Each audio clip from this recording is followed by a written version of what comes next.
Of course, we know that looking back, that 2025 has been a busy year, not only for the United States of America, but also for countries like China and for France and Germany and countries in Southeast Asia. Some countries, I guess we can say, from this geopolitical perspective, this year has been rather busy and fruitful.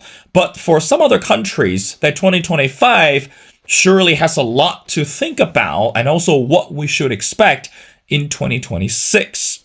Now, looking into 2026, of course, atop the agenda, the relationship between US and China is still crucial. And again, if sitting US President Donald Trump were to accept this invitation from the Chinese government to visit China next year, how much do we understand the state visit? And of course, by visiting China, how much do we believe that this geopolitical aspect can actually add to the midterm election in the States? But meanwhile, what about the role of China? What can China play when we look at this economic agenda and also this powerhouse? Again, based on the recent interview, one famous Chinese political scientist that he made crystal clear that China has never been interested to be the superpower, but instead, China is very much interested in collaborating with more countries in order to advance the economic and the political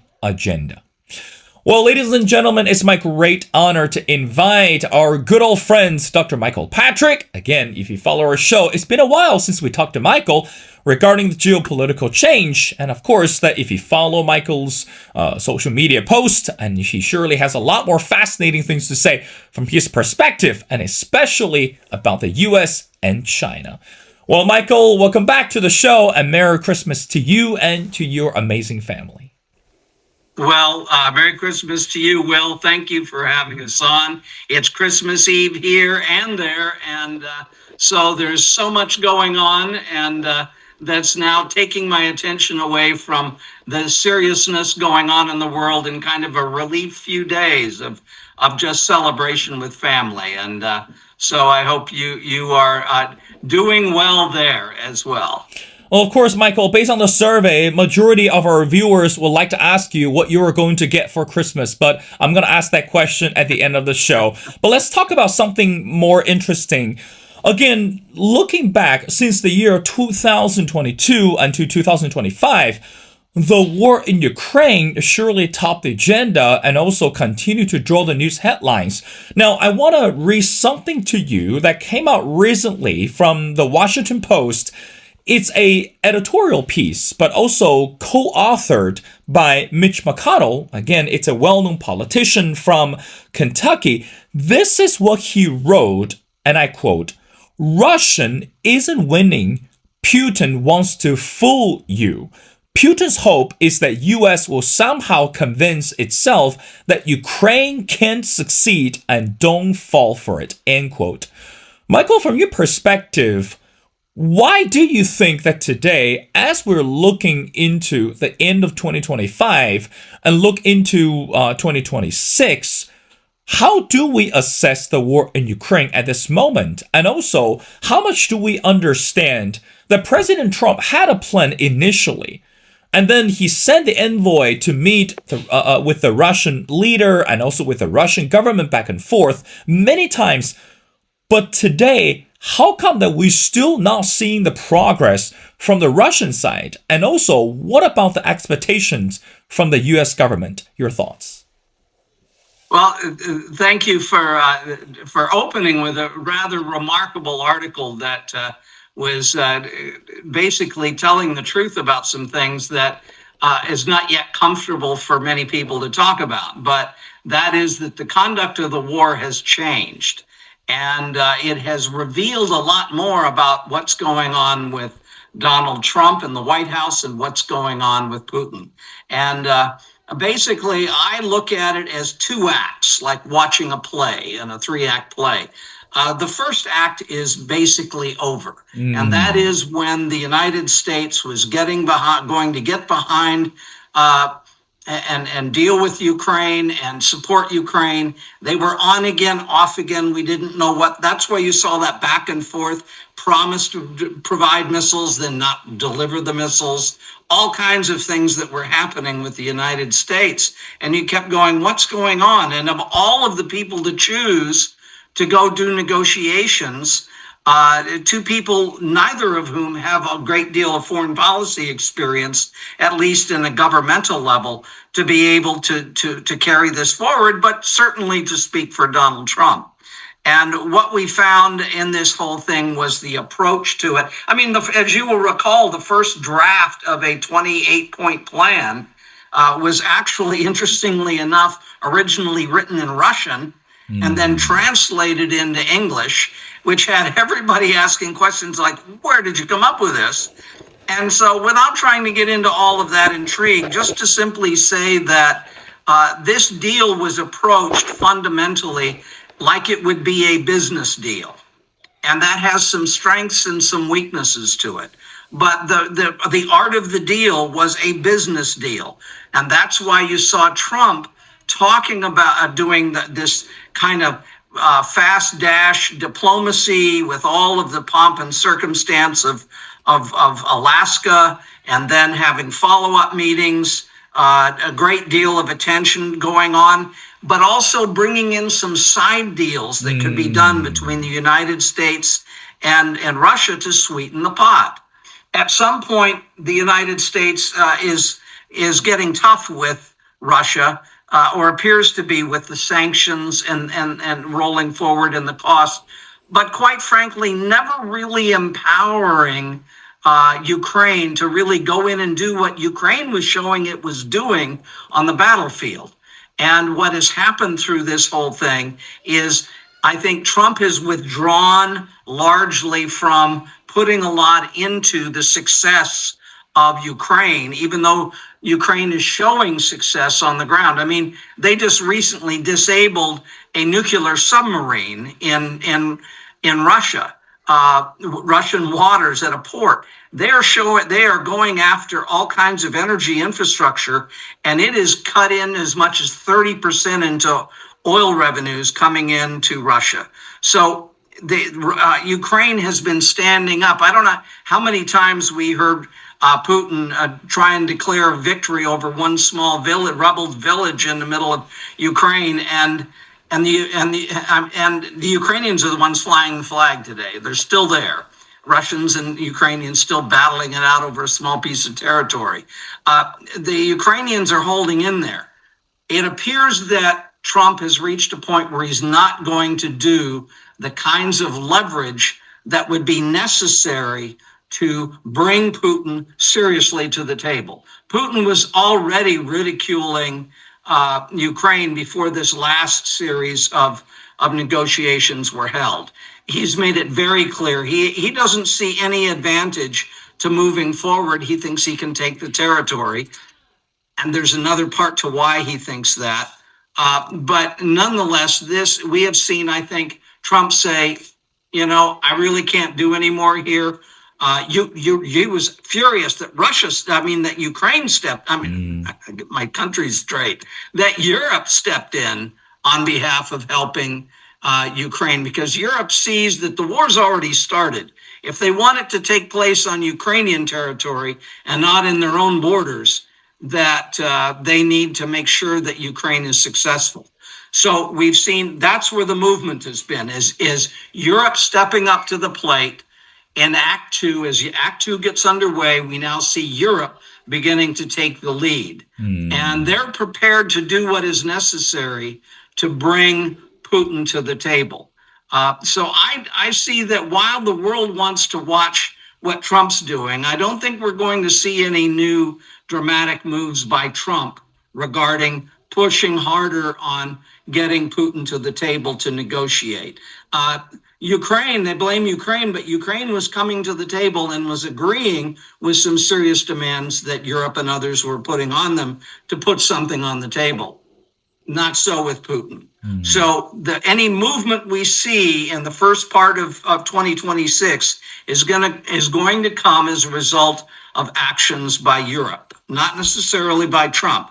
Trump's attention at the beginning of Act Two is now returning to the problems he's got on the domestic front. We haven't talked about those yet, the very serious problems, and also the whole Venezuela issue going on. And so that's where his attention's drawn. Also, by the way, with China. And I think we've seen a lot of action on China, and that's probably where we need to spend a good deal of time in our conversation today. There will not be a peace deal coming forward anytime immediately in Ukraine. It's moving into Act Two. Europe is going to be the only one pushing on the side of getting a deal done. Trump, I think, is trying to quietly back up and out of this at this moment. And maybe he'll try and weigh back in at some point. But that this is not a solution that's just around the corner. Well, Michael, let's talk about China for a second. Of course, we know that back in a few months ago, if I'm not mistaken, in October, that sitting U.S. President Trump that actually met up with the Chinese leader. And as soon as the APEC summit was over, that President Trump confidently posted several messages on social media regarding his meeting with President Xi Jinping, especially that he mentioned specifically about the war in Ukraine, that he touched on briefly regarding the role of China, and also believed that it is time for China to step in and in order to help make the progress. Of course, that, Michael, we know that China has been one of the countries that very, very neutral about any international conflicts. Of course, China is well known for not interfering any international crisis, and anything especially belongs to domestic case, so to speak. But at this moment, again, from the Ukrainian side and from the US perspective, they are equally expecting China to play a role. And again, we know that putting the war on aside, China is still doing the business from this import-export with the Ukraine and also with Russia. Now, from your perspective, we know the universal question is, what is it in for me? So let's just say in the year of 2026, if China were to step in somehow to negotiate, or let me be careful, maybe not to negotiate, but let's to mediate the conflict between Ukraine and Russia, we know that the relationship between Russia and China today, it's solid as a rock.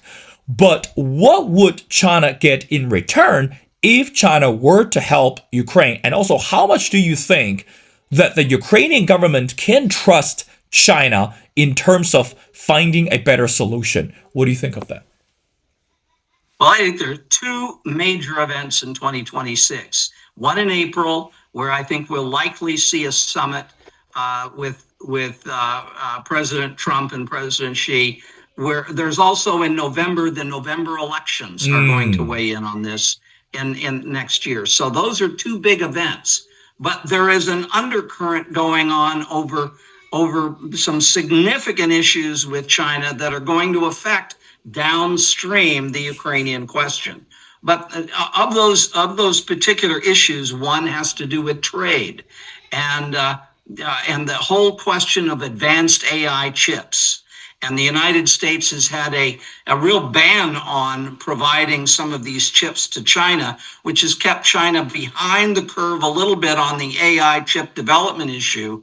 But China has decided to move independently, and they are creating some very competitive chips and very competitive priced chips to go out onto the market. This puts NVIDIA and the U.S.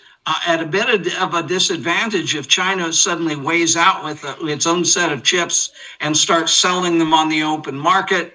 NVIDIA is in some financial trouble, and that's where they talk about the whole idea of a bubble, of a lot of investment, no actual return yet. So I think that there's been a deal that has already undoubtedly been discussed involving Trump and NVIDIA, and they've made an announcement recently of providing these chips immediately for sale, these 200 labeled chips to China, and for a 25% cut of the deal to the U.S. government.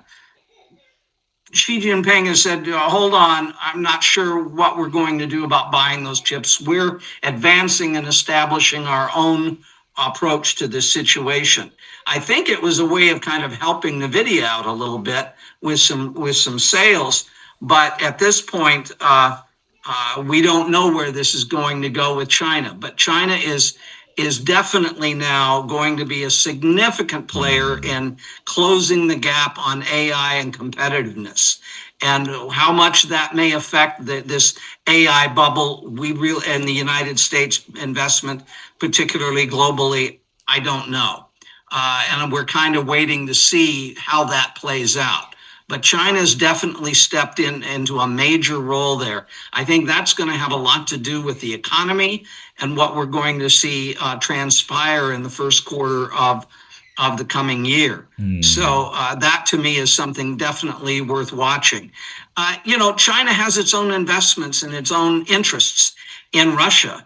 And a great deal of Russian territory now, you will see the influence of China seizing more influence, we'll call it, in parts of Russia that Russia can't maintain. Russia is struggling to maintain its stability as a country because of it got into this tar baby war with Ukraine that it really couldn't afford and is struggling to maintain. I think why Putin is keeping it up. I think Putin has a war economy. I think Putin feels like, hey, he can't stop the war. If he stops the war, then he puts himself in a position of having lost the war. And I think he's already in deep enough trouble in Russia the way it is. So he's thinking he's got to push ahead right now and thinks that he has no alternative. Meanwhile, he's already moved with the Duma to try and come up with a way of recruiting more army and more military. And so this has threatened a lot of the countries, including the one I live in the Baltics. So that is not entirely settled, but I think China's leadership will have a huge impact on things like oil and what happens in parts of Russia and China where they, as it were, share some interests regarding oil and energy. And I think China's I would say that they're partners have been, in a sense, that they've been thrown into the same territory historically.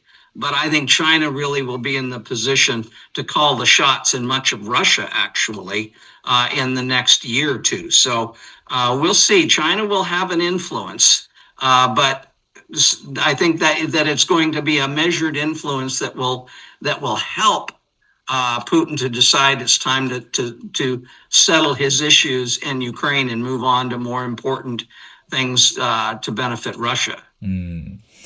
Well, Michael, speaking of China, let's bring another character into our conversation, who is the current governor of California, Gavin Newsom.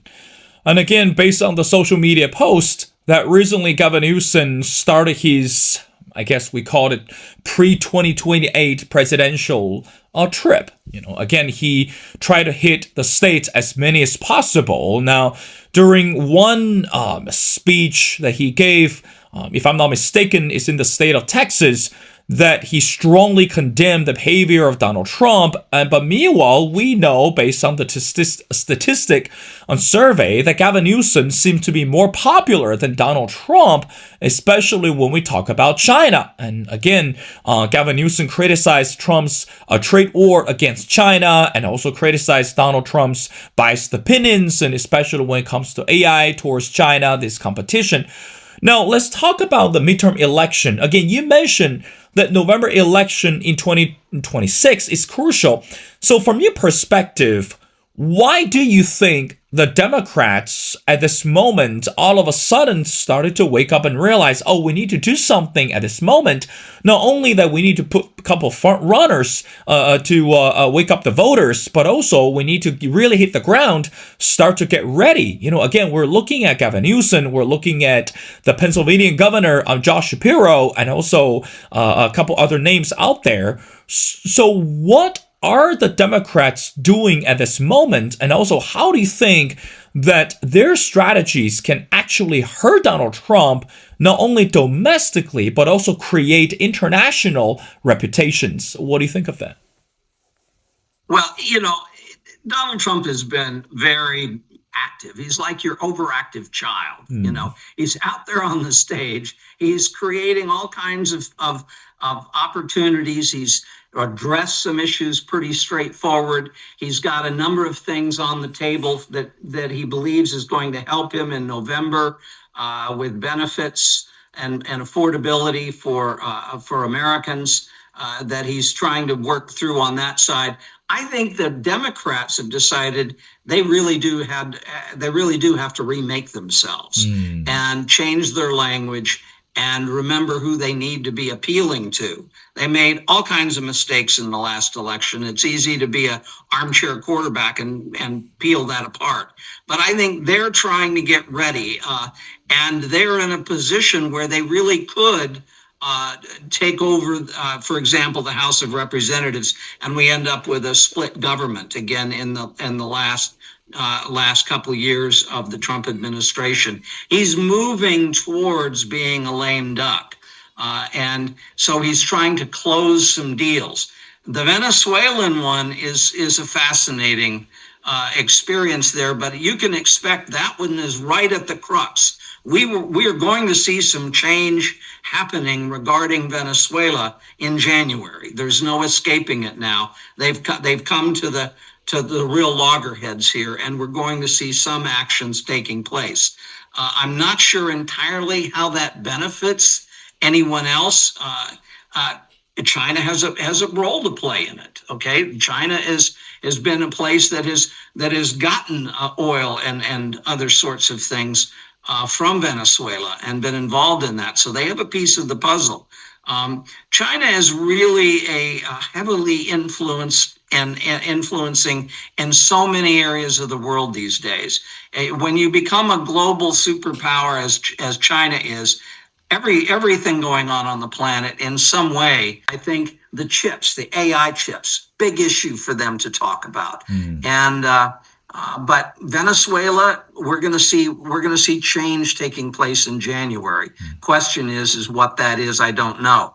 He's pulled his attention away from Ukraine. He doesn't seem to believe that there's going to be any movement here. In fact, the Vice President Vance said that just the other day. Said there's not going to be any agreement anytime soon. I happen to agree with him on this, but Europe and Russia, they still have some serious conversations ahead, and it involves NATO. Well, again, I'm hopscotching several subjects, but they all have connections. Well, I mean, we're living in the world that it seems all the dots are disconnecting, but actually they're secretively connected with each other. That do reminds a show that I used to watch. It's called The Persons of Interest. Again, it's not about what we are seeing right now. It's about the unseen, or it's about the scene that we don't know behind the machines. Well, again, Michael, I do want to wrap up our conversation. Want to ask you the last question. Let's bring another. I don't want to call her a political celebrity, but she's kind of dancing in the lines. The former First Lady Michelle Obama. I mean, again, not too long ago, that she was invited to attend one special occasions to promote her new book, and then out of blue, that she was asked by the host whether U.S. or America was ready for a female president, and then her answer, quite surprising or shocking to the audience, was no. She said straight that America, it's not ready for a female president. Again, we'll look at this political history. Hillary Clinton lost to Donald Trump, and Kamala Harris lost to Donald Trump. Now, again, Michael, I don't want to put you on the spot, and this is only a casual conversation. So, do you believe that U.S. in the near future, I'm not looking at 20, 30 down the road, but at least 5 to 6 years down the road, do you believe that U.S. is or is not ready for a female president? Your final thoughts. I think that a female president is a great idea. The Democrats have to find new faces. The Democrats have to groom somebody new. For all her popularity, Michelle Obama is not that person. But they do need to find some players that they can groom up through the ranks to run for president. Right now, their most effective play is the House of Representatives, because they can then split the government, slow down the motors of Trump from a point of view of domestic changes, and gain leverage on domestic issues. And that's probably their smartest play in the next 2 years. And yes, they're going to be looking at the presidency, but really where they need to invest their time, energy, and money is the House of Representatives. And I think that's going to help them. China is not only has established itself in the world as a superpower, but it's also on the ascendancy. They have their fingers in a lot of pies. What China decides could change the course of the American economy in a heartbeat. And so I think that the China issues are right at the top on almost every area that you want to talk about. China has a strong influence on what happens next.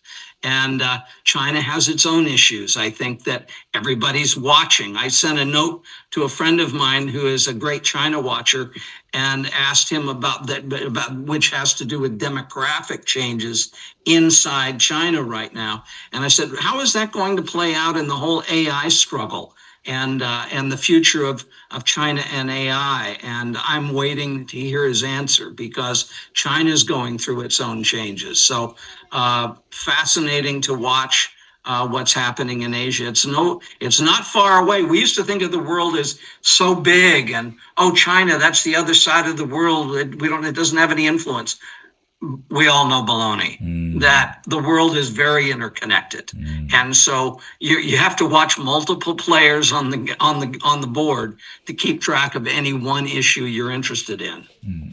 Well, again, to our viewers, that I'm sorry that we might have to disappoint you about what Michael is going to get for Christmas this year. You have to follow him on social media, and I'm sure he's going to tell us all about it. But meanwhile, it's been a great conversation to speak to Michael. Again, not only that we talked so much about what happened this year and what will happen in the year 2026, but meanwhile, we do want to pay attention, again, as Michael mentioned, this possible summit between President Xi and President Trump, and also this midterm election in America. And most importantly, that we do hope by the end of 2026, hopefully that we can see a better progress, or even can see a result of the war in Ukraine. Well, again, Michael, thank you so much for your time. It's been a pleasure, and we'd love to have you back on the show and continue to discuss global affairs. But meanwhile, we will ask you next time about your New Year resolution. So we're going to keep it for the next episode. Thank you so much for doing this.